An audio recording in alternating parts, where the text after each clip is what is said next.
My dear friends, तो एक बार फिर से आपका स्वागत है आपके अपने चैनल चंद्रहास सर में। तो डियर फ्रेंड्स, जैसा आप लोग देख रहे हो कि हम लोग लेके चल रहे थे कौन बनेगा एमबीबीएस।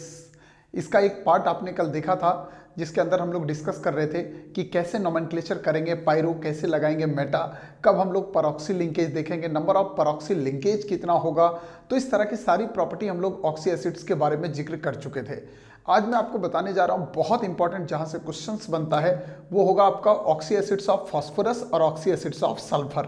तो इसी के अंदर डिस्कस करेंगे। लेकिन आपको बता दूं सबसे पहले कि इसका जो पेपर है वो आपको मेरे ऐप पे मिलेगा, चंद्रहास सर ऐप पे। आपको वहां जाना है, वहां से आपको जो है वो इसका पेपर, प्रैक्टिस पेपर आपको डाउनलोड करना है, जिसमें टॉप 10 क्वेश्चंस का कलेक्शन होगा जो आज पढ़ा रहा हूँ इसके रिगार्डिंग।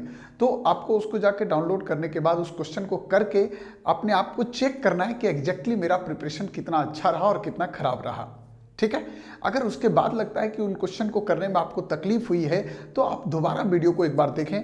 आप लोग पूरे को नोट्स के रूप में पहले लिखें, बजाय वीडियो को केवल देखने के आप पूरा प्रॉपर नोट्स प्रिपेयर करें, क्योंकि नीट 2021 हमारा मिशन है, आपका भी मिशन सेम है, तो हम लोग उस मिशन के पीछे लगेंगे। राइट।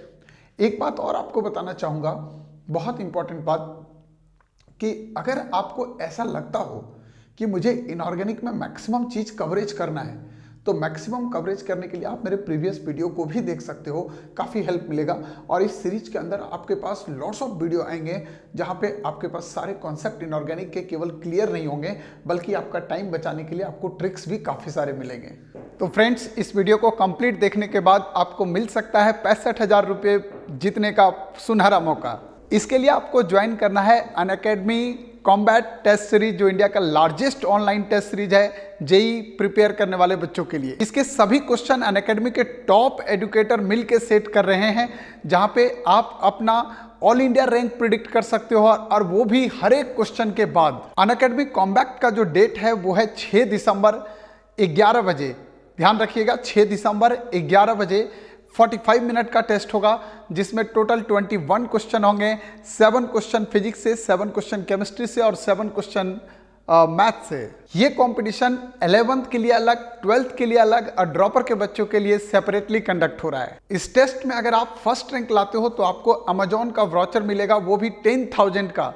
अगर आप सेकेंड रैंक लाते हो तो अमेजॉन का वाउचर मिलेगा आपके पास 5,000 का, और अगर आप थर्ड रैंक लाते हो तो आपके पास 3,000 का अमेजॉन का वाउचर मिलेगा, और अगर आप 4 से लेकर 50 रैंक तक लाते हो तब भी आपको 1,000 का अमेजॉन का वाउचर मिलेगा। फ्रेंड्स, अनअकैडमी कॉम्बैट ज्वाइन करने के लिए हमने उसका लिंक डिस्क्रिप्शन बॉक्स में दे रखा है, आप उसे क्लिक करें और क्लिक करने के बाद उसमें कोड JEE10 का यूज करके अनअकैडमी को अनलॉक करें। तो फ्रेंड्स, सबसे पहले स्टार्ट कर रहा हूँ oxy acids of phosphorus. Oxy acids of phosphorus. अगर आप फास्फोरस के ऑक्सी एसिड्स देखोगे तो इसके अंदर आपको बता दूं कि फास्फोरस के ऑक्सी एसिड्स में 3 तरह का ऑक्सीडेशन स्टेट शो करेगा, +1, +3 और +5। मैंने कल भी बोला था कि अगर +1 होगा तो इसको बोला जाएगा हाइपोअस एसिड। बड़ा इंपॉर्टेंट बात है, हाइपोअस एसिड बोलेंगे। लेकिन अगर आपके पास +3 ऑक्सीडेशन स्टेट होगा तो इसके नेमिंग में केवल और केवल आपको अस एसिड लगाना है, जबकि अगर +5 होगा तो इसके नेमिंग में आपको इक एसिड लगाना है। तो इस तरह से फास्फोरस के 3 डिफरेंट एसिड्स आपको ऑक्सी एसिड्स बनते हुए दिखाई देंगे। लेकिन एक बात और आपके पास समझ में आना है कि इन जनरल स्केलेटन की अगर आप बात करते हो बेटा, तो जनरल स्केलेटन जो फास्फोरस के ऑक्सी एसिड्स का होगा वो ये होगा, P डबल बॉन्ड O दिख रहा है जो कि कोऑर्डिनेट बॉन्ड है, और यहाँ पे आपको OH लिखता हुआ दिख रहा है, और ये आपके पास इस तरह का कंडीशन है बेटा। इसका मतलब ये है कि अगर आप यहाँ पे देखेंगे तो जो 3 तरह के ऑक्सी एसिड्स हो रहे हैं, इसमें यहाँ पे पीएच बॉन्ड जो है, हाइपो की अगर आप बात करोगे तो हाइपो में यहाँ पे जो है वो HPH बॉन्ड दिखाई देगा, लेकिन अगर आप अस एसिड की बात करोगे तो यहाँ पीएच दिखाई देगा, और अगर आप इक एसिड की बात करोगे तो यहाँ पे नो पीएच बॉन्ड दिखाई देगा। सो बेसिकली यहाँ पे देखो, पीएच बॉन्ड आपके पास कितने आ रहे हैं? 2 आ रहे हैं। यहाँ पे पीएच बॉन्ड 1 आ रहा है, यहाँ पे नो पीएच बॉन्ड आ रहा है। पीएच बॉन्ड का क्या सिग्निफिकेंस होगा ऑक्सी एसिड्स ऑफ फास्फोरस के अंदर, इसे भी मैं जिक्र करूंगा आगे जाके, लेकिन पहले आपको ये बात समझना जरूरी है। अब एक एक करके अपन देखेंगे इन सारे स्ट्रक्चर को, पहले आप आराम से इसको नोट करते चलो। सबसे पहले जो मैं आपको बताने जा रहा हूं ऑक्सी एसिड्स ऑफ फास्फोरस के अंदर, वो फर्स्ट कंपाउंड आपके पास आ रहा हूं, hypo phosphorus acid. Hypophosphorous acid. सबसे पहला पार्ट आपके पास यही लेके आ रहा हूं, हाइपोफॉस्फोरस एसिड। अगर आप हाइपोफॉस्फोरस एसिड की बात करोगे, या इसका एक और नाम है फॉस्फेनिक एसिड, ये लिख रहा हूं फॉस्फेनिक एसिड। अगर आप इसका फॉर्मूला देखोगे बेटा, तो इसका बहुत एक सिंपल फार्मूला मैं आपको बता रहा हूं। इसका फार्मूला हम लोग लिखते हैं H3PO2 लिखते हैं। और अगर आप H3PO2 का स्ट्रक्चर देखोगे, तो ये सबसे पहले आप जनरल स्केलेटन बना दो। अब आपके पास ऑक्सीजन 2 चले गए हैं, हाइड्रोजन 3 बने हैं, यहाँ पे 3 हाइड्रोजन अब आपके पास दिखाई दे रहा है। इसका मतलब कि H3PO2 में आपके पास 2 pH बॉन्ड होंगे, 2 pH बॉन्ड होंगे, सबसे पहला बात। दूसरी बात, आपको क्वेश्चन में पूछेगा कि number of p pi back bond या number of p pi d pi back bond. यहां पूछेगा कि number of p pi d pi back bonding की बात करेंगे बेटा, तो कितने होंगे, बैक बॉन्ड कितने बनेंगे। तो माय डियर फ्रेंड्स, आपको मैंने ट्रिक्स बताया था जब आपको फर्स्ट वीडियो दिया था, तो उसमें बताया था मैंने कि अगर आप यहाँ देखते हो तो ये बेसिकली sp3 है, और sp3 हाइब्रिडाइजेशन हो या sp3d हाइब्रिडाइजेशन हो या sp3d2 हाइब्रिडाइजेशन हो या sp3d3 हाइब्रिडाइजेशन हो, तो इनमें से जितने भी पाई बॉन्ड होंगे वो सारे के सारे आपके पी पाई डी पाई होंगे। इसका मतलब यहाँ एक पाई बॉन्ड है तो यहाँ पे एक पी पाई डी पाई होगा।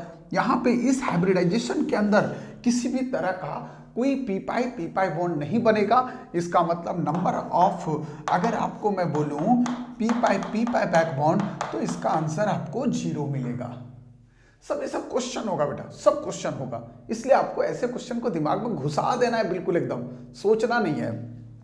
अब देखो माय डियर फ्रेंड्स, ध्यान रहे, आप लोग को ज़्यादा से ज़्यादा इस वीडियो को शेयर करना है, क्योंकि अगर ये सीरीज आप चाहते हो कि मैं पूरा करूं, तो आप लोग का भी सपोर्ट उतना ही पूरा चाहिए मुझे। अब बहुत सिंपल आपको बता रहा हूं कि यहाँ पे ये निकला क्या, number of p pi bond. अब दूसरी चीज जो आपको समझा रहा हूं, ये भी देखो, यहाँ देखो रिप्लेसेबल हाइड्रोजन। अगर आप देखोगे तो ये हाइड्रोजन रिप्लेसेबल नहीं है, क्योंकि बेटे अगर आपको याद होगा तो हाइड्रोजन और फास्फोरस की इलेक्ट्रोनेगेटिविटी ऑलमोस्ट सिमिलर होती है। हालांकि फास्फोरस की इलेक्ट्रोनेगेटिविटी स्लाइटली हाइड्रोजन से ज्यादा है डेसिमल में, लेकिन ऑलमोस्ट क्या बोल रहा हूँ, सिमिलर है, जिसके वजह से ये हाइड्रोजन रिप्लेस नहीं हो सकता। यहाँ पे हाइड्रोजन रिप्लेस हो सकता है, क्योंकि ऑक्सीजन की इलेक्ट्रोनेगेटिविटी 3.5 और 2.1 है, तो यहाँ डेल्टा ये नॉट नियरली इक्वल टू 0, यहाँ पे ये 0 के बराबर नहीं दिख रहा है, एक लार्ज डिफरेंस दिख रहा है इलेक्ट्रोनेगेटिविटी में, तो इसलिए ये हाइड्रोजन रिप्लेसेबल होगा। और अगर ये हाइड्रोजन रिप्लेसेबल होगा तो बेसिसिटी किसको बोलते थे हम लोग, बेसिसिटी बोलते थे नंबर ऑफ रिप्लेसेबल हाइड्रोजन। तो यहाँ पे नंबर ऑफ रिप्लेसेबल हाइड्रोजन 1 होगा, ना कि 3, इसलिए इसका बेसिसिटी का जो वैल्यू होगा बेटा, ये आपका 1 होगा। इसका मतलब आप बोल सकते हो कि फॉस्फोनिक एसिड जो है वो मोनो बेसिक एसिड है। क्या बोल रहा हूं, मोनो बेसिक एसिड। मोनो का मतलब 1, बेसिक का मतलब बेसिसिटी। एक ऐसा एसिड होगा जिसकी बेसिसिटी कितनी दिखाई देगी, 1 दिखाई देगी, इसलिए इसको बोलेंगे मोनो बेसिक एसिड। बहुत इंपॉर्टेंट, अपने आप में बहुत इंपॉर्टेंट। तो ये फर्स्ट ऑक्सी एसिड्स आपको पास दिख रहा है, हाइपोफॉस्फोरस एसिड। अगर यहां से अपन एक H+ को हटा दें तो ये जो कंपाउंड बनेगा वो बनेगा क्या, H2 बन जाएगा और PO2 बनेगा, और ये H+ जाएगा तो यहाँ पे आ जाएगा माइनस आ जाएगा। इसको बोलेंगे क्या, हाइपोफॉस्फाइट आयन। ये कहलाएगा क्या, हाइपोफॉस्फाइट आयन। आपको पूछ सकता है बेटा कि हाइपोफॉस्फाइट आयन में इसकी बेसिसिटी क्या होगी, तो हाइपोफॉस्फाइट आयन में तो ये हाइड्रोजन जा चुका है, और ये हाइड्रोजन तो जा ही नहीं सकता। इसका मतलब इसकी बेसिसिटी आपकी कितनी होगी, 0, क्योंकि इसके पास अब रिप्लेसेबल हाइड्रोजन है ही नहीं। इसका मतलब उस कंडीशन में आपको बेसिसिटी कितना लेना है, 0 लेना है। तो सबसे पहले आपको इस बात का विशेष ध्यान रखना है। सेकेंड आपके पास लिखने जा रहा हूं फॉस्फोरस एसिड। ये सेकेंड आपके पास जो लिख रहा हूं वो है फॉस्फोरस एसिड। अब यहां पे आपको एक बात समझना है, फॉस्फोरस एसिड को फॉस्फोनिक एसिड भी बोला जाता है। उसको अभी ऊपर आप देख रहे थे फॉस्फेनिक एसिड, ये है फॉस्फोनिक एसिड। क्या बोल रहा हूं, फॉस्फोनिक एसिड। जरा मेरी बात को ध्यान से सुनना बेटा, ध्यान से सुनना, फॉस्फोनिक एसिड की बात कर रहा हूं। अब यहां पे बहुत इंपॉर्टेंट बात, फॉर्मूला सर क्या होगा, H3PO3 होगा। अगर आप देखोगे तो H3PO3 का स्ट्रक्चर ये बनेगा, ये OH और H। अब बेटा यहाँ देखो, यहाँ देखो रिप्लेसेबल हाइड्रोजन ये होगा, जो पीएच होगा वो तो नहीं रिप्लेस करेगा, अभी बता दिया हूं। अगर रिप्लेसेबल हाइड्रोजन 2 है, इसका मतलब इसकी बेसिसिटी जो होगी वो कितनी होगी, 2 होगी। और अगर बेसिसिटी 2 हुआ, इसका मतलब ये डाई बेसिक एसिड होगा। कैसा बोल रहा हूं, डाई बेसिक एसिड होगा। मेरे भाई आपको दिमाग में एक कंफ्यूजन आ सकता है कि सर ये आपके पास जो बन रहा है स्ट्रक्चर, मैं ऐसा स्ट्रक्चर क्यों बनाऊं सर, ये भी तो H3PO3 का स्ट्रक्चर बन रहा है। सर बिल्कुल बन रहा है, फिर हम ऐसा क्यों कर रहे हैं सर, इस तरह का स्ट्रक्चर क्यों बना रहे हैं। जरा देखो ध्यान से, यहाँ पे एक लोन पेयर है, यहाँ भी लोन पेयर आपको दिखाई दे रहा है। अब अगर यहाँ देखोगे तो बेसिकली क्या होगा, देखो इसके पास टॉटोमेरिज्म की अच्छी खासी पॉसिबिलिटी है। क्यों, यहाँ पे वैकेंट ऑर्बिटल है, ये अपना लोन पेयर इसको बैक बॉन्डिंग करके दे देगा। याद करो बैक बॉन्डिंग फर्स्ट लेक्चर में बताया था कि एक एलिमेंट सेकंड पीरियड का होगा तो दूसरा थर्ड का होना चाहिए। और दूसरी बात, एक के पास अगर लोन पेयर वगैरह होगा तो दूसरे के पास वैकेंट ऑर्बिटल होना चाहिए। अगर ऐसा कंडीशन हुआ तो बैक बॉन्डिंग होगा।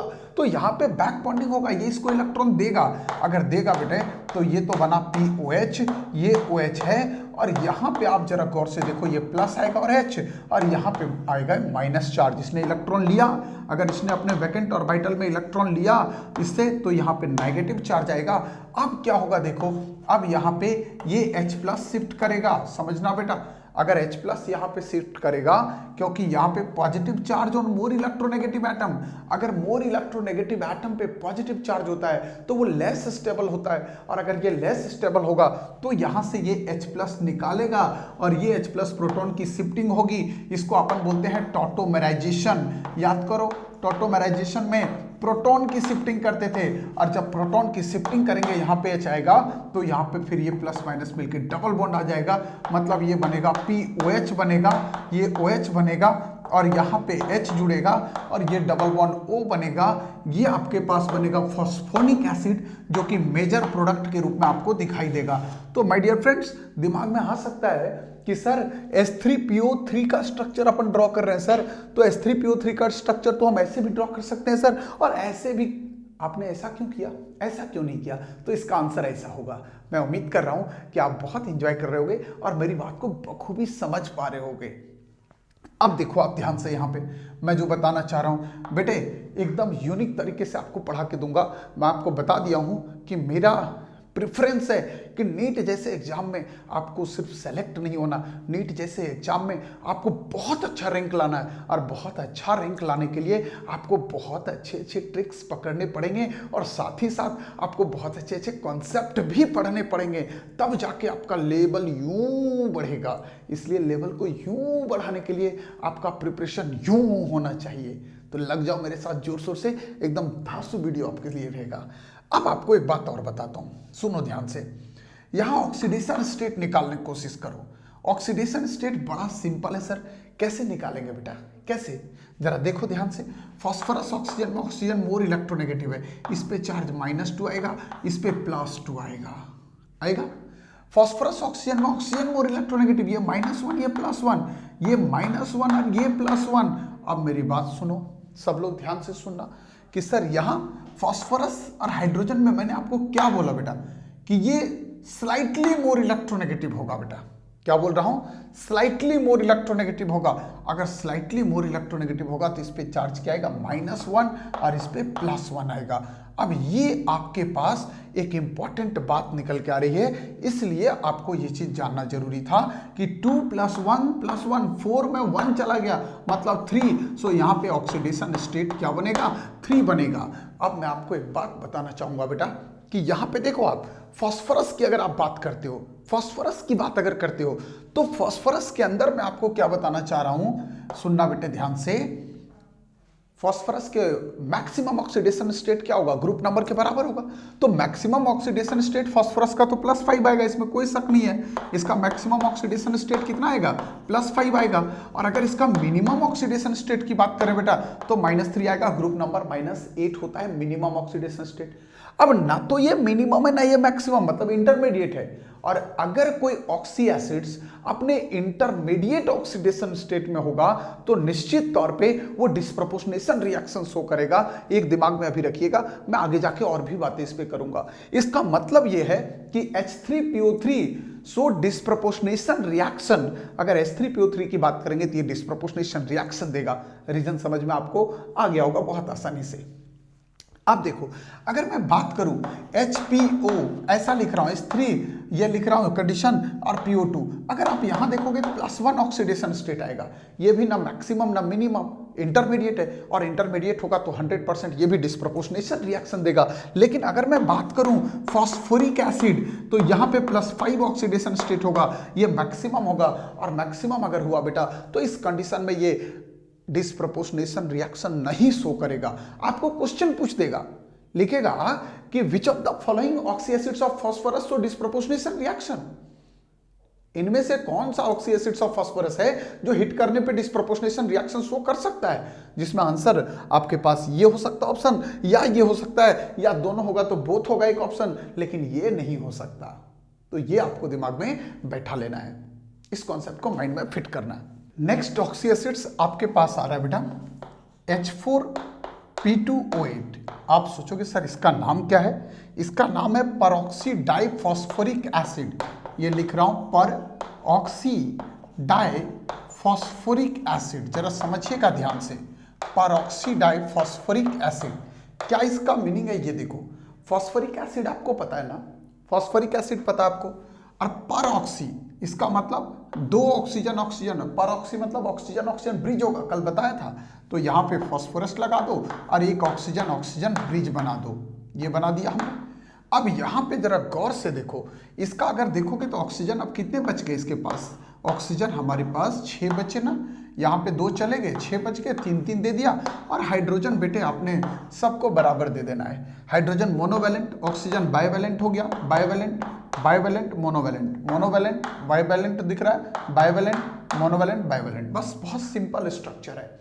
अब आपको यहां से मैं आपको क्या बताने वाला हूं, अगर इस फॉर्मूले दे के पूछता आपको कि बताओ number of oxygen oxygen linkage, मतलब नंबर ऑफ परऑक्सी लिंकेज कितना होगा, तो कल का वीडियो अगर याद होगा तो आपको रिमाइंड हो जाएगा चीजें कि सर अगर यहाँ पे ऑक्सीडेशन स्टेट निकालते हैं सर तो ये -1 ये +1, ये -1 ये +1, ये -1 ये +1, और ये -2 ये +2, इसका मतलब +5 आएगा। सो आपके पास कैलकुलेटेड ऑक्सीडेशन स्टेट कितना आ रहा है, +5 आ रहा है। तो यहाँ पे ध्यान रखिएगा जरा, बड़ा इंपॉर्टेंट आपके पास एक कंडीशन समझा रहा हूं बेटा। यहाँ पे कैलकुलेटेड कितना आया, +5 आया। क्या आया, +5।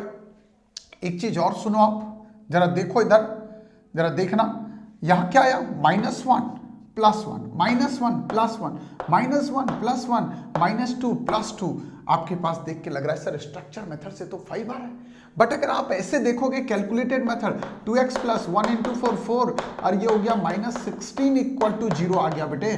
तो यहाँ पे x आ गया +6, इसका मतलब कैलकुलेटेड +6 आ रहा है और एक्चुअल आपका +5 आ रहा है। तो कैलकुलेटेड जो आ रहा है बेटा +6, इसमें एक्चुअल +5 को माइनस कर दो तो ये बचेगा क्या, 1, और यही कहलाएगा नंबर ऑफ परऑक्सी लिंकेज। तो कल बताया था कि नंबर ऑफ परऑक्सी लिंकेज निकालने का तरीका क्या था, कैलकुलेटेड ऑक्सीडेशन स्टेट है ना minus actual oxidation state. Actual oxidation state उसके ग्रुप नंबर के बराबर होगा, तो जो ग्रुप नंबर है 5th वही 5th होगा उसका एक्चुअल ऑक्सीडेशन स्टेट।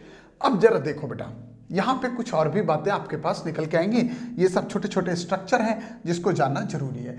अब मैं लिख रहा हूँ पायरोफॉस्फोरिक एसिड, अगला क्या वर्ड यूज कर रहा हूँ, पायरोफॉस्फोरिक एसिड। पायरो कल बताया था, पायरो का मीनिंग बोला था कि भैया 2 मोल फॉस्फोरिक एसिड ले लो और उसमें एक पानी को पकड़ के निकाल दो, तो जो बच जाएगा वो कहलाएगा पायरोफॉस्फोरिक एसिड। तो फॉस्फोरिक एसिड 2 मोल ले लो, मतलब यहाँ पे क्या लोगे आप कंडीशन, H4P2 और O7 ऐसा लोगे नहीं, फॉस्फोरिक एसिड H3PO4 का 2 मोल लेके 1 मोल पानी निकाल दो बेटा।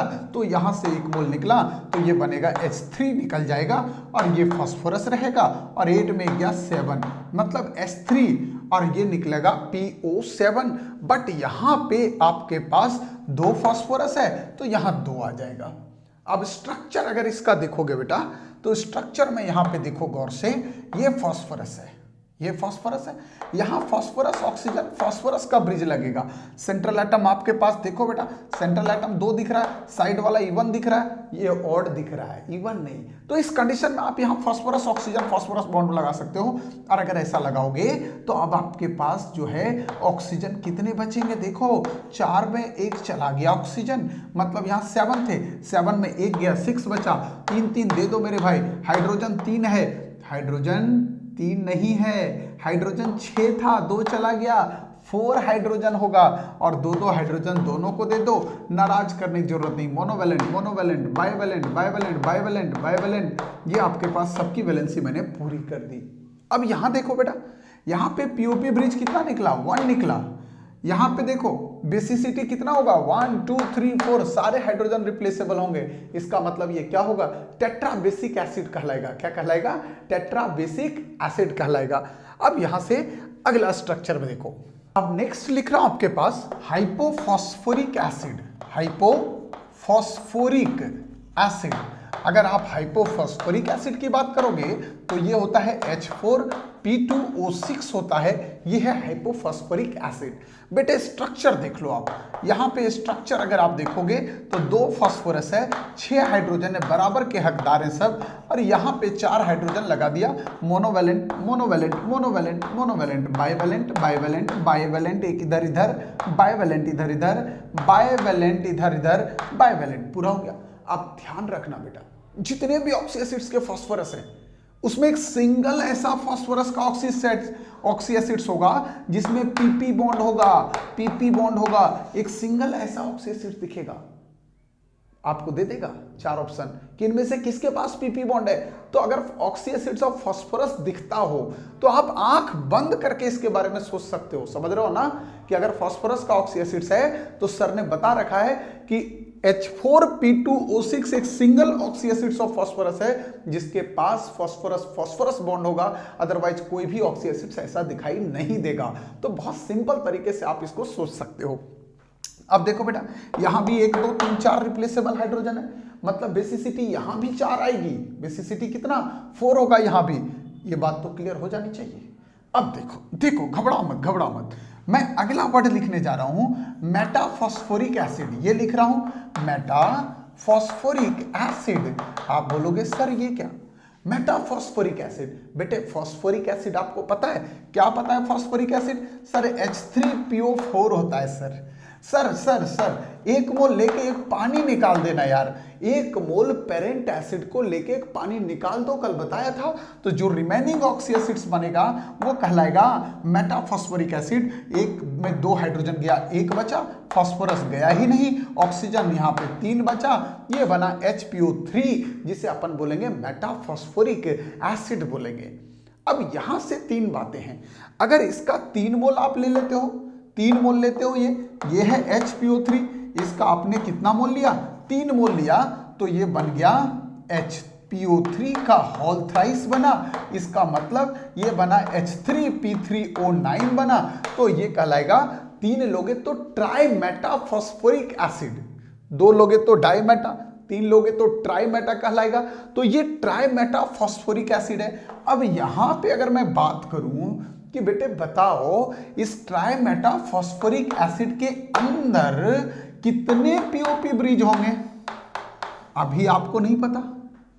अब आप एक बात देखो, इसका स्ट्रक्चर अगर आप देखोगे ना तो स्ट्रक्चर बनेगा कैसे, सबसे पहले आपको इस बात पे लेके चलता हूं।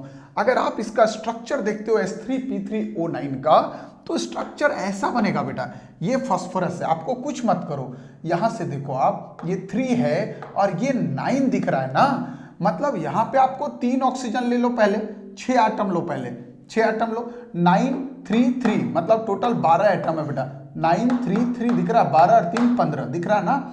अब रुक जाओ, यहां पे रुक जाओ, समझना मेरी बात को। आपको क्या करना है, 12 हो गया फास्फोरस ऑक्सीजन। अब यहां पे आपको बेंजीन की तरह स्ट्रक्चर बना दो। ये है आपके पास O, ये हो गया P, ये हो गया P और ये हो गया O। अब यहां पे देखो अब ऑक्सीजन आपके पास कितने बच गए? 6 बच गए, 3 चले गए, 6 बचे तो सारे फास्फोरस को 2 2 दे दो ऑक्सीजन। हाइड्रोजन आपके पास 1 बच रहा है, ये मोनोवेलेंट हो गया, बाइवेलेंट, बाइवेलेंट, ये आपका बाइवेलेंट हो गया, ये मोनोवेलेंट, ये बाइवेलेंट, ये हो गया बाइवेलेंट और ये बाइवेलेंट। देखो पूरा हो गया। ये होगा स्ट्रक्चर किसका? साइक्लोमेटाफॉस्फोरिक एसिड का। आप दिमाग में एक बात लाओगे कि सर आपको कैसा पता चला कि ये रिंग लाइक स्ट्रक्चर बनेगा, आप इसको सीधा क्यों नहीं बनाए स्ट्रेट चेन? मेरे भाई इसका भी आपको एक ट्रिक्स और बता देता हूं, ट्रिक्स पे ही ट्रिक्स चल रहा है। यहां पे देखो आप H3 P3 और O9 है मेरे भाई। यहां पे अगर ये 3 से सेंट्रल एटम के साथ ऑक्सीजन कैंसिल हो रहा है तो 3 कैंसिल होगा, 3 मिलेगा। तो अगर ऐसा कंडीशन हो कि ये कैंसिल हो जाए, मल्टीपल में अगर हो तो जितना मल्टीपल बचेगा इसका 3 मल्टीपल बचेगा, इसका मतलब 3 पीओपी ब्रिज लगा देना है। अगर ये कैंसिल हुआ तब साइक्लिक बनेगा, अगर ये कैंसिल नहीं हुआ तो आपको लीनियर चेन स्ट्रक्चर बनाना पड़ेगा। इसलिए इसको ध्यान रखना, कभी कभी पूछता है साइक्लो ट्राइमेटाफॉस्फोरिक एसिड, साइक्लो ट्राइमेटाफॉस्फोरिक एसिड कभी कभी ऐसा लिखेगा और कभी कभी सीधा आपको ट्राइमेटाफॉस्फोरिक एसिड देगा। तो चाहे ट्राइमेटा लिखे चाहे साइक्लो लिखे, साइक्लो लिख दे तब तो दिमाग में एक घूम जाता है कि सर साइक्लो वर्ड लिखा हुआ है तो रिंग लाइक स्ट्रक्चर बनेगा। बट अगर न भी लिखता तो आपको एक देसी तरीके से पहचानने का तरीका मैंने बता दिया कि किसका स्टेबल फॉर्म साइक्लिक के रूप में एग्जिस्ट करेगा। सबसे पहला बात दिमाग में आपको ये लेके चलना है, राइट। अब देखो ध्यान से, अगर यहां तक पूरी कहानी बन गई है, अगर यहां तक आपकी पूरी कहानी बनी है तो इसके बाद आपको अगला बात समझाऊंगा, इसको ध्यान से देखो। अब लिख रहा हूं आपके पास पॉलीमेटाफॉस्फोरिक एसिड। अगला जो लिख रहा हूं वो है पॉलीमेटाफॉस्फोरिक एसिड। बेटे ध्यान देना, पॉलीमेटाफॉस्फोरिक एसिड मैं आपको केवल उस पर जिक्र कर रहा हूं जो क्वेश्चन के रूप में आपको नीट में दिखाई देगा। अगर आप पॉलीमेटाफॉस्फोरिक एसिड, तो मेटाफॉस्फोरिक एसिड हो गया क्या? HPO3 और पॉली है तो इसका N कर देंगे। अब ध्यान रहे, अगर N जो है वो मल्टीपल में ना हो, मतलब ना कटे अगर ऑक्सीजन के साथ N, जो N होगा वो मल्टीपल में अगर नहीं हुआ तो इस कंडीशन में इसका चेन लाइक स्ट्रक्चर बनेगा, मतलब लीनियर चेन स्ट्रक्चर बनेगा, साइक्लिक चेन इसका नहीं बनेगा। तो इस कंडीशन में जो आपको स्ट्रक्चर बनता हुआ दिखेगा बेटा, वो ऐसा स्ट्रक्चर दिखेगा। ये हो गया ऑक्सीजन हो गया, ये आपका OH आ गया बेटा, यहाँ पे फिर आ गया ये P आ गया, ये OH आ गया, यहाँ पे P आ गया, यहाँ पे फिर ऑक्सीजन आ जाएगा। ये इस तरह का स्ट्रक्चर आपको बनता हुआ दिखाई देगा, इस तरह का स्ट्रक्चर। ये बड़ा इंपॉर्टेंट है। जैसे जब आप लोग हाइड्रोजन का प्रिपरेशन करोगे तो हाइड्रोजन के प्रिपरेशन में आप चालगोन मेथड पढ़ोगे, तो वहां पे एक स्ट्रक्चर आप पढ़ते हो चालगोन, बड़ा इंपॉर्टेंट है। चालगोन जो है used for preparation of hydrogen, used for क्या लिख रहा हूं? Preparation of hydrogen. H2 के प्रिपरेशन में इस मेथड को यूज करते हैं, चालगन मेथड। अगर आप चालगन मेथड देखोगे तो चालगन क्या है, देखो यहाँ पे चालगन बोलते हैं हेक्सामेटाफॉस्फोरिक, सोडियम यहाँ पे लिखते हैं हम लोग, पूरा लिख दे रहा हूं मैं, सोडियम हेक्सामेटाफॉस्फेट, ये कहलाता है बेटा चालगन, ठीक है ना, सोडियम हेक्सामेटाफॉस्फेट। और बेसिकली जो है ये तो सोडियम हटा दो आप, यहां देखो आप हेक्सामेटाफॉस्फेट है, तो फॉस्फेट जो बनता है वो फॉस्फोरिक एसिड से बनता है, उसका नेगेटिव चार्ज होगा यहाँ पे फॉस्फेट, ये जो नेगेटिव चार्ज होगा ये फॉस्फेट होगा। ऐसा क्यों बोल रहा हूं? क्योंकि बेटे फॉस्फेट आयन अगर आप लिखते हो तो SPO3 लिखते हो माइनस, ये माइनस वाला है, PO4 माइनस, समझ रहे हो ना, यहाँ पे एक H हटा दो तो ये फॉस्फेट दिखाई देगा इस तरह से। तो बेसिकली फॉस्फेट होता है PO4 वाला, ये PO4 3 माइनस जो आप लिखते हो ना, ये होता है फॉस्फेट, और PO3 पे जब माइनस आएगा 3 तो फॉस्फाइट होता है। तो यहाँ पे लिखा हुआ है फॉस्फेट, मतलब इससे आ रखा है, मतलब फॉस्फोरिक एसिड से आ रखा है H3 और PO4 से। तो अगर बेसिकली यहाँ देखोगे तो ये मेटाफॉस्फेट मतलब मेटाफॉस्फोरिक एसिड से आ रखा है, तो ये हो गया आपका मेटाफॉस्फोरिक एसिड। समझो जरा, ध्यान दो, फॉस्फोरिक एसिड ये हो गया मेटाफॉस्फोरिक, और हेक्सा है तो 6 ले लेंगे। तो बेटे मेटाफॉस्फोरिक एसिड का फॉर्मूला अभी आपने क्या निकाला? मेटाफॉस्फोरिक एसिड का फॉर्मूला HPO3 का निकाला आपने, क्या? N। अब हेक्सा लिखा हुआ है तो यहाँ पे आपको 6 लेना पड़ जाएगा, और जब आप 6 लोगे तो ये बनेगा H6 और P6 और O18 बनेगा। अब जरा देखो ध्यान से, आप जरा ध्यान से देखो, आप बहुत गौर फरमाओ इस पे, जरा इस पे देखो ध्यान से, ये कैंसिल हो रहा है, मल्टीपल है, कितना? 3 का मल्टीपल। इसका मतलब ये हुआ कि जब आप सोडियम हेक्सामेटाफॉस्फेट लोगे तो इस कंडीशन में आपके पास कहानी चेंज होता हुआ दिखाई देगा। क्या चेंज होगा सर? यहाँ पे 3 ब्रिज बनता हुआ दिखाई देगा आपके पास।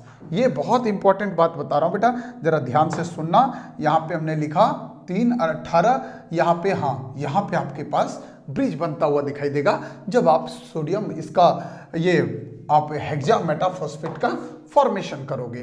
तो सबसे पहले आप लोग इसको लिखो और फिर मैं आपको इसके बारे में और कुछ बातें बताता हूं। अब देखो ध्यान से आप, अभी आपने साइक्लोमेटाफॉस्फोरिक एसिड देखा था, ट्राईसाइक्लो HPO3 का होल थ्राइस, मतलब यहाँ पे H3 और P3O9 लिख रहे थे।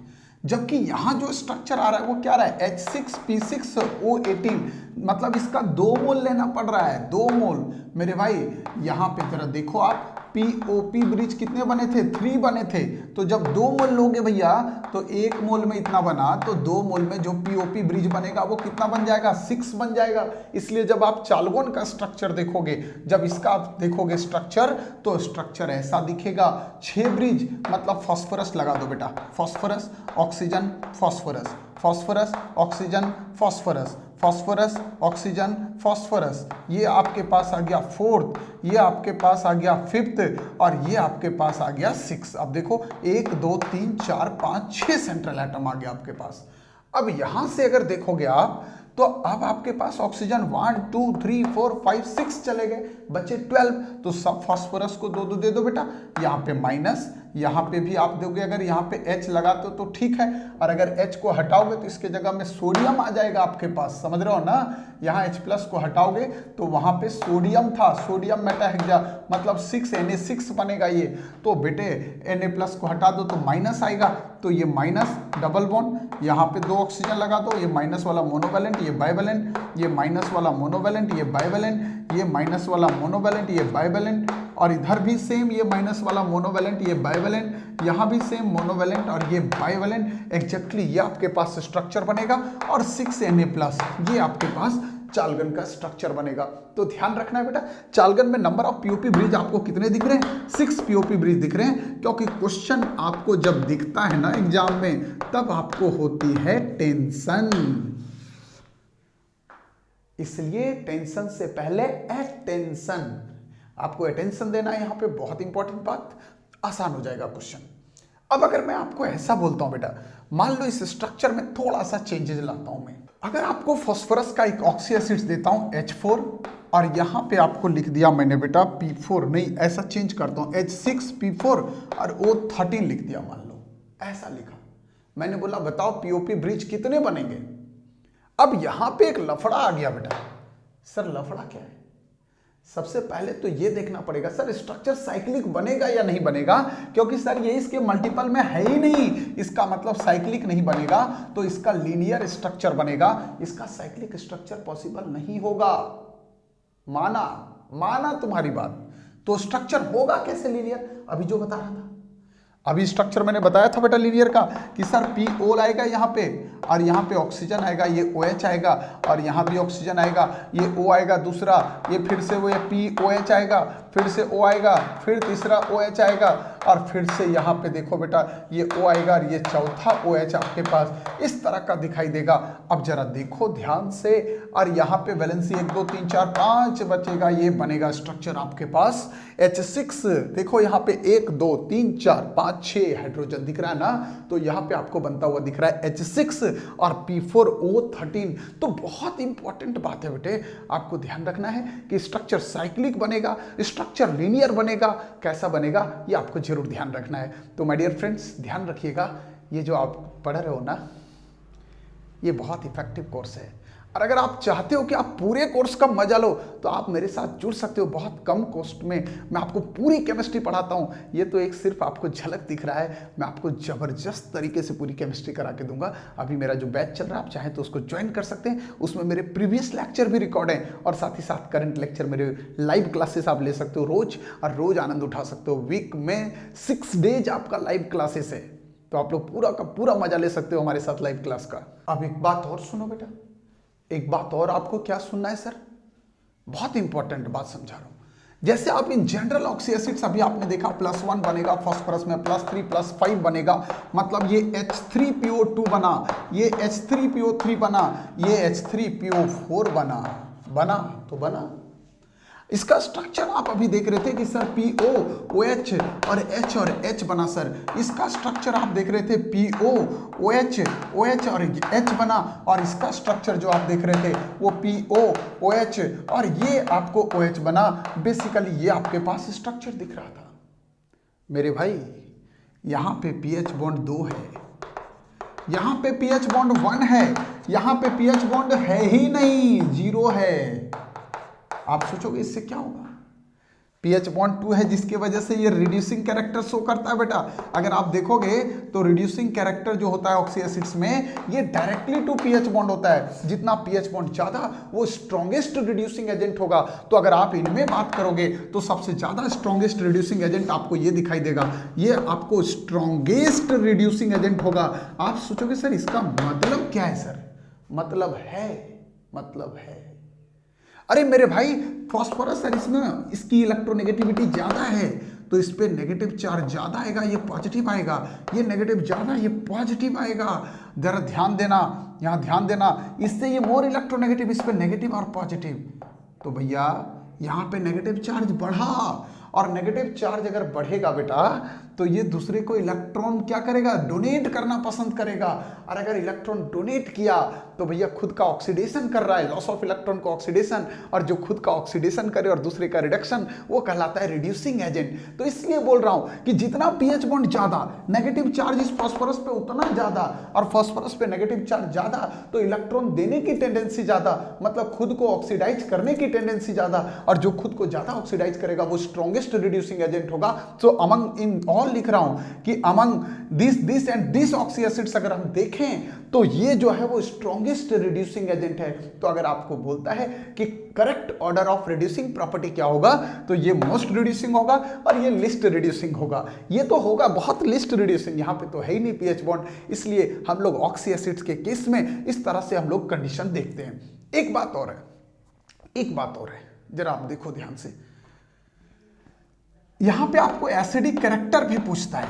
H3PO2 है, H3PO3 है और H3PO4 है। आपको बोलेगा बताओ इनमें से एसिडिक कैरेक्टर किसका ज्यादा है। आप बहुत आसानी से जवाब दे सकते हो कि सर यहां फॉस्फोरस है। सर क्या है?